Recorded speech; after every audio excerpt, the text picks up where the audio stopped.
السلام علیکم ورحمۃ اللہ وبرکاتہ۔ بسم اللہ الرحمن الرحیم۔ محترم ناظرین، یہ بات عام طور پر ہم جانتے ہیں، سنتے رہتے ہیں رمضان کے مہینے میں، شعبان کے مہینے میں، کہ رمضان کا مہینہ اللہ تبارک و تعالیٰ کا مہینہ ہے۔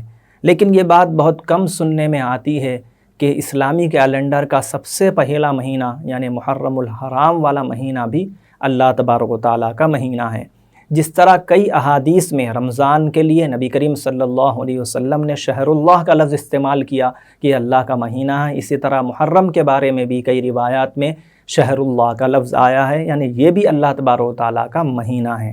مقصود اس سے یہی ہے، یعنی ایک مہینے کو خاص طور پر اللہ کا مہینہ کہنے کا مقصود یہی ہے کہ ان کی خاص تعظیم، ان کے ادب و احترام اور ان کے اس میں گزرنے والے وقت کو اہمیت دینے کو بتلانا ہے۔ جیسا کہ نبی کریم صلی اللہ علیہ وسلم نے ارشاد فرمایا، افضل الصیام بعد شہر رمضان شہر اللہ المحرم وافضل الصلاۃ بعد الفریضہ صلاۃ اللیل۔ رمضان کے بعد سب سے افضل روزے اللہ کے مہینے محرم کے ہیں، اور فرض نمازوں کے بعد سب سے افضل نماز رات کی نماز یعنی تہجد ہے۔ اس سے کلیئر یہ بات معلوم ہو گئی کہ رمضان بھی اللہ کا مہینہ ہے اور محرم بھی اللہ ہی کا مہینہ ہے۔ لیکن اس سے یہ بات بالکل نہیں سمجھنا چاہیے کہ دوسرے مہینے اللہ کے نہیں ہیں، اصل کے سب مہینے اللہ ہی کے ہیں۔ سورہ توبہ میں آیت نمبر 36 میں اللہ تبارک و تعالیٰ نے جس طرح فرمایا ہے کہ ان کی 12 تعداد بھی اللہ کی طرف سے ہے، اور ان کی جو ترتیب ہے مہینے کی، محرم سے شروع ہوتے ہیں اور ذی الحج پر ختم ہوتے ہیں، یہ بھی اللہ تبارک و تعالیٰ ہی کی طرف سے ہے۔ تو یہ بات کلیئر ہے۔ تو یہ بات اس میں ہرگز نہیں ہے کہ دوسرے مہینوں کی کوئی فضیلت نہیں ہے ان کا، بلکہ ان کو ایک خاص فضیلت حاصل ہے۔ جس طرح 7 دنوں میں جمعہ کے دن کو ایک خاص فضیلت حاصل ہے، اسی طرح سب کے سب مساجد اللہ تبارک و تعالیٰ کے گھر ہیں، لیکن بیت اللہ کو یعنی مسجد حرام کو بیت اللہ کہا جاتا ہے، اس کو ایک خاص فضیلت تمام مساجد میں حاصل ہے۔ اسی طرح تمام مہینوں میں رمضان اور محرم کے مہینے کو خاص فضیلت حاصل ہے۔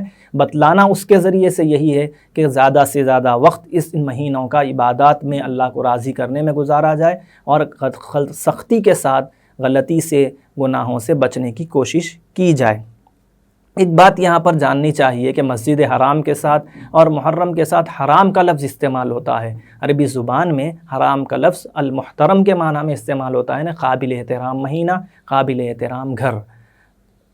یہ بات ویڈیو کے تحت یہ بات آ گئی۔ پھر خلاصے کے طور پر ہمیں یہ بات جاننا ہے کہ جس طرح رمضان کا مہینہ بابرکت اور مبارک ہے اور قابل تعظیم ہے، اسی طرح محرم کا مہینہ بھی اللہ ہی کا مہینہ ہے اور قابل تعظیم ہے۔ اور اس میں 2 کام کرنے کے ہیں جو خاص طور پر کرنا چاہیے، جیسا کہ ابھی روایت سے معلوم ہوا، روزہ ہی رکھنا ہے جہاں تک ممکن ہو سکے، خاص طور پر عاشورہ کا روزہ رکھنے کی بھی کوشش کرنا ہے۔ اور دوسرا کام ہے 10 محرم یعنی عاشورہ کے دن اپنے اہل و عیال پر رزق میں کھلانے پلانے وغیرہ میں وسعت کرنی چاہیے، جتنا اپنی طاقت کے بقدر اچھے سے اچھا، زیادہ سے زیادہ کھلانے کی کوشش کرنی چاہیے۔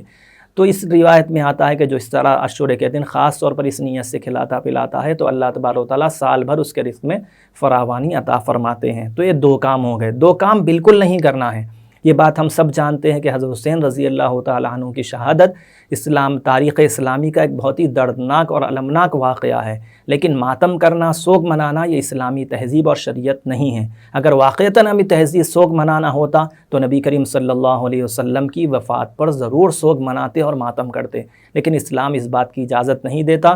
تو جو چیزیں سوگ سے سمجھ میں آتی ہیں، جس سے ایک ماتم سمجھ میں آتا ہے، وہ کام بھی نہیں کرنا ہے، جیسے سختی کے ساتھ کالے کپڑے پہننے سے بچنا ہے، یہ بالکل غلط ہے۔